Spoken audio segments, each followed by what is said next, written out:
Civil word IAS के platform पर आपका स्वागत है। आज हम लेके आए हैं आपके सामने ट्रेंड एनालिसिस।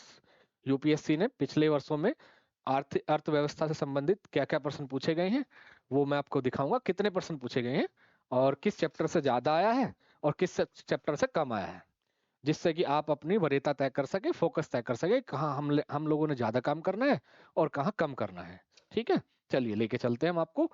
हाँ, थोड़ा सा सुविधा के तौर पर मैंने एक साथ कर लिया है ताकि आपको ये लगे कि कौन सा चैप्टर पीटी में अच्छा है हमारे लिए और कौन सा मेंस में अच्छा है और कौन सा दोनों के लिए जरूरी है। इसलिए मैं दोनों को बराबर बराबर आपको दिखा रहा हूँ और आप उस हिसाब से तय कर लीजिए कि किस चैप्टर को हम पीटी के साथ साथ अभी मेंस के लिए भी रेडी कर लेंगे और किस टॉपिक या चैप्टर को हम छोड़ देंगे अभी, क्योंकि वो पीटी में नहीं आ रहा है, मेंस में आता है। तो इस तरह से आप एक ओवरऑल डिसीजन ले सकेंगे। तो चलिए चलते हैं। इधर आपने देखा है लिखा हुआ है क्या, प्रारंभिक परीक्षा। ठीक, और इधर क्या लिखा हुआ है, मुख्य परीक्षा। ठीक है, तो ये प्रारंभिक परीक्षा मुख्य परीक्षा में अंतर समझ में आ गया। ये जो टेबल है ये प्रारंभिक परीक्षा की है और वो है मुख्य परीक्षा की। और पढ़ क्या रहे हैं हम दोनों में, भारतीय अर्थव्यवस्था, इंडियन इकोनॉमी। यहाँ भी इंडियन इकोनॉमी है। चलिए अब देखते हैं पहले पीटी का, उसके पैरेलल में फिर मेंस का देखेंगे। इधर देखिए, आप सबसे पहले देखेंगे कि ज्यादा प्रश्न कहाँ से आए। ठीक है, सबसे ज्यादा प्रश्न कहाँ से आते हैं, इधर देखिए, मुद्रा बाजार और बैंकिंग, ये नंबर 1 पर रहता है हमेशा ही। ठीक है, नंबर 1 पर कौन रहता है, मुद्रा बाजार और बैंकिंग। इसमें सबसे ज्यादा प्रश्न आते हैं। आप देख रहे होंगे लगातार कितने प्रश्न आ रहे हैं, 3 3 6 4 5 5 4 5 5 5 4 3। कोई भी साल ऐसा नहीं है जहां से यहाँ प्रश्न नहीं आए हैं। ठीक है, अब देखिए इधर, यहाँ पे राजकोषीय नीति एवं कर संरचना, यहाँ पर भी आप देखेंगे कि हमेशा ही एक प्रश्न आया है, कभी 1 कभी 3 कभी 2।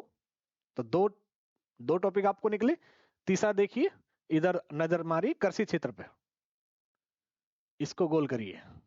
कृषि क्षेत्र पे हमेशा देखो 2 3 1 3 2 1 3 4 1 2, हमेशा ही लगभग प्रश्न आ रहा है। ठीक है, तो ये हो गए आपके 3 मैक्सिमम जहां से प्रश्न आते हैं। उसके बाद कुछ ये भी हैं जिनमें भी लगभग आ ही जाता है। औद्योगिक क्षेत्र पे देखिए लगभग आ रहा है कि नहीं, और उधर आर्थिक विकास और समृद्धि, ग्रोथ एंड डेवलपमेंट आ रहा है, कभी कभी आ रहा है, वो अलग है। ठीक है, उसके बाद इधर देखिए, यहाँ भारत का वैदेशिक क्षेत्र आ रहा है। इधर देखिए नीचे आर्थिक संगठन और समूह और समझौते आ रहा है। ठीक है, तो अब आपको देखना है थोड़ा बहुत इससे भी आ रहा है। ठीक है, देखिए आपके पास कितने चैप्टर हैं और इसमें से कितने कम चैप्टर पर फोकस है यूपीएससी का, तो आप समझ पाएंगे कि आपको कहाँ ज्यादा काम करना है। ये देखिए, यहाँ पे मुद्रा बैंकिंग के बाद मैंने किसको मान लूं, इसको मान लूं 2 नंबर, इसको कृषि क्षेत्र को क्या मान लूं मैं 3 नंबर, इसको 4 मान लो। ठीक है, उसके बाद इधर इन दोनों को 1 कर लो, चाहे अलग अलग कर लो, 5 मान लो, 6 मान लो, और इसको क्या मान लो आप 7। ये होगी आपकी वरीयता। तो आपने, हालांकि ये दोनों एक ही चैप्टर के अंतर्गत पढ़ते हैं हम लोग, भारत का वैदेशिक क्षेत्र और उसके बाद फिर ये अंतरराष्ट्रीय संगठन समूह, लेकिन आप 2 मान लो, अलग अलग मान लो। तो कुल मिलाकर आपको देखेंगे कि 7 आपके चैप्टर हैं लगभग जहां से 90% प्रश्न आए हैं। ये मैंने आपको दिखाया है कि पीटी के लगभग 7 चैप्टर आपने देखने हैं और 7 चैप्टर से आपको 90% प्रश्न मिल जाएंगे। ठीक, और 10% के लिए बाकी के जो चैप्टर है वो सब आप पढ़ते रह जाएंगे। तो ये क्यों करना जरूरी है, मैंने पिछली जो वीडियो बनाई थी आपको टेस्ट सीरीज की इंपोर्टेंस बताई थी, उसमें भी मैंने आपको बताया था कि सबसे पहले आपको क्या सोल्व करने हैं, पीवाई को सोल्व करने हैं। पीवाई को से आपको क्या पता लगता है कि कहां पर फोकस आपने करना है, कहां से ज्यादा प्रश्न पूछे जा रहे हैं, ठीक, कहां से कम पूछे गए हैं। इससे क्या फायदा होगा, इससे हमारा फोकस बना रहेगा। ठीक, अब आपने क्या करना है कि इन क्षेत्रों पर आपको विशेष ध्यान देना है। अब चलते हैं मेंस पर, इकोनॉमी का ही मुख्य परीक्षा में देखते हैं। इधर देखिए आप, ये कृषि क्षेत्र हमेशा प्रश्न है, हर चैप्टर सॉरी हर साल कोई ना कोई प्रश्न है, बल्कि कभी तो 2 है, 4 है, 3 है, 4 है, 5 है। ठीक है, ये मुख्य परीक्षा की बात कर रहा हूं मैं। अब देखिए और कहाँ आपको प्रश्न दिखाई पड़ता है, यहाँ देखिए,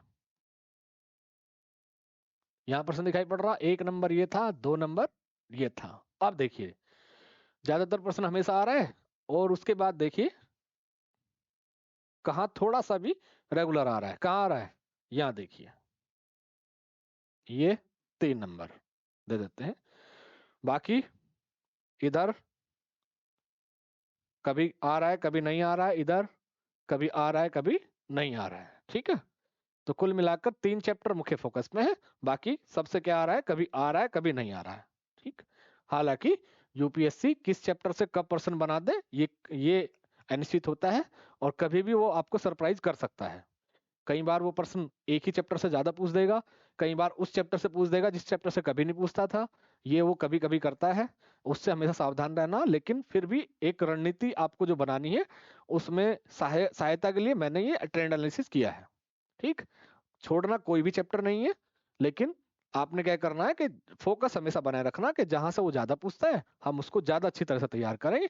बाकी क्षेत्रों को भी तैयार करेंगे, छोड़ेंगे नहीं, लेकिन इन क्षेत्रों पर विशेष ध्यान देंगे। ठीक, देखिए एक तुलना पीटी और मेंस में भी कर लेते हैं। यहाँ पे देखिए मुद्रा बाजार और बैंकिंग प्रणाली, मुद्रा बाजार बैंकिंग प्रणाली यहाँ पर नंबर 1 पे था, सबसे ज्यादा प्रश्न पूछे जा सकते थे। यहाँ पर देखिए मुद्रा बाजार और बैंकिंग प्रणाली कभी कभी प्रश्न आया है। इसका मतलब जो पीटी के लिए बहुत इंपॉर्टेंट है, वो जरूरी नहीं कि वो मेंस के लिए भी इंपॉर्टेंट हो। ठीक है, आपका टॉपिक एक ही है, लेकिन आपने ये ध्यान रखना है कि कौन सा टॉपिक पीटी के लिए अच्छा है और कौन सा टॉपिक मेंस के लिए अच्छा है। इसलिए मैंने दोनों को पैरेलल दिखाया है, बराबर बराबर दिखाया है, समानांतर दिखाया है। अब देखिए यहाँ का और वहां का देखिए, कृषि क्षेत्र से हमेशा प्रश्न आया है, आर्थिक विकास से आया है, ये इधर भी मिल जाएंगे आपको। कृषि क्षेत्र और आर्थिक विकास, आप समझोगे कि ये दो चैप्टर हैं, वो दोनों जगह हिट चल रहे हैं, उससे पीटी में भी प्रश्न आ रहे हैं और मेंस में भी प्रश्न आ रहे हैं। तो कुल मिलाकर आपको कितनी कैटेगरी मिली, आपको 3 कैटेगरी मिली। पहली कि कुछ पीटी में आ रहे हैं चैप्टर, मेंस में नहीं आ रहे हैं। दूसरी, कुछ मेंस में आ रहे हैं अच्छे चैप्टर, पीटी में नहीं आ रहे हैं। तीसरी क्या है कि जो दोनों जगह आप पूछे जा रहे हैं लगातार, वो पीटी में पूछे जा रहे हैं और मेंस में पूछे जा रहे हैं। ठीक, तो आप समझ गए होंगे कि आपने कहाँ ध्यान देना है कम, कहाँ ध्यान देना है ज्यादा, कहाँ ध्यान देना पीटी में, कहाँ ध्यान देना मेंस में, कहाँ अभी तैयार करके दोनों जगह का काम चल जाएगा, और कहाँ पीटी के लिए अलग तैयार करना पड़ेगा और मेंस के लिए अलग तैयार करना पड़ेगा। Thank you.